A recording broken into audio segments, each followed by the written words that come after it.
friends, how are you doing today? My name is Mary and this is Happily Ever Esch, and today I want to share some of the chunky classics I have on my bookshelf.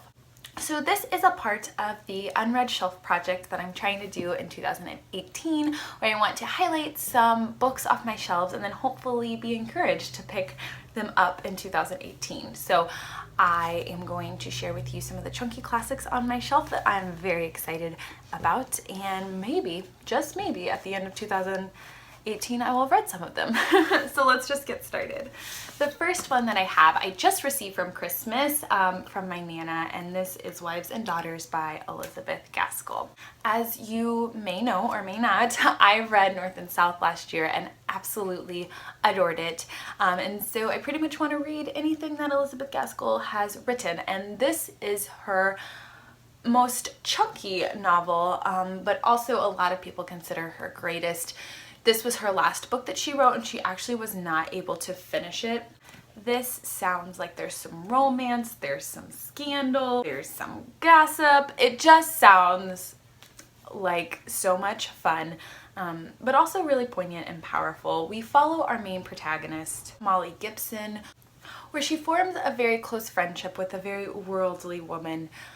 And I think this friendship is going fine and dandy until they become kind of love rivals for the same couple men. And I think that Molly is really just kind of dealing with her morals and this new world that she's thrust into. And I think she's just kind of reckoning with herself and kind of trying to figure out who she is. So like I said, it's a beast, but Robin over at the Driftless Reader and I are tackling this in March, and I am so excited to get to this. Probably would have sat on my shelf for way too long had I not seen Robin haul it and we decided to buddy read it together. So deep breath, we're gonna read it in March and I'm really excited about it. The next chunky classic I have on my shelf is Little Dorrit, and this is by Charles Dickens. In 2016, Great Expectations was my favorite book that I read, but I haven't picked up any Charles Dickens since.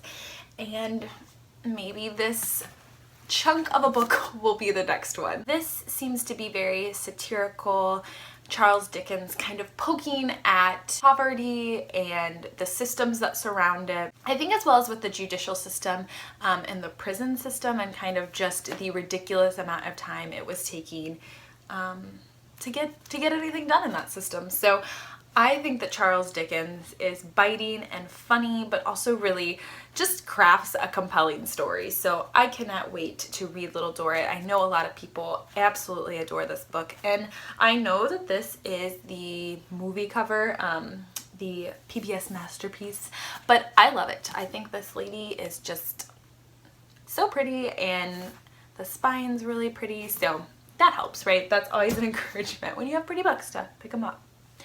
The next is one that I put on a TBR in 2017 but never got to, and that is The Complete Stories of Flannery O'Connor. I am so stoked and just so ready to read this book.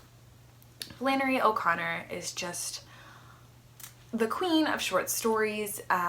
She plays a lot with the idea of mortality. I think her stories are very kind of melodramatic and larger than life, but she kind of is always playing with the idea of good and evil and how those work together. And yeah, she's just, a lot of people really love her and adore her and just kind of hold her up as the queen of short stories. And this is a beautiful compilation of all of her work, and I really want to read this. So for some reason she writes books mostly set in the South. That's kind of her wheelhouse, and so I think that this is going to be a summer read for me, but we'll see. I think sometimes I do this funny thing where I am a seasonal reader, don't get me wrong, but I'm like, oh, I'm gonna save that one for the summer, and then I don't get around to it. So I hope that's not the case with Miss Flannery O'Connor, because I'm really excited to pick up her short story collection. Next, a book that I am reading in April for Tome Topple, and that is East of Eden by John Steinbeck. Again, I read Steinbeck Grapes of Wrath in 2017 and adored it so much, and I am almost 100%, can't completely be 100%, but almost 100% positive that I'm going to love everything that Steinbeck writes. So this is my next one. This is a Cain and Abel, I don't want to say retelling, but definitely inspired by that story. It looks at family, it looks at generational kind of sin, and the actions that will then affect those in the next generation. I am so excited to read this. I love the way that Steinbeck writes. I love the way that he looks at society and how we treat one another and why it is that we do the things that we do. And I love kind of the time period that he's writing in. He just is such like a classic American icon to me, and I think he just kind of symbolizes a generation of people and time in America, and I'm smitten and I'm so excited. I'm so excited to read this book in April, in case you were wondering. I'm going to pick it up in April, and I'm throwing that out there into the universe, so hopefully I follow through.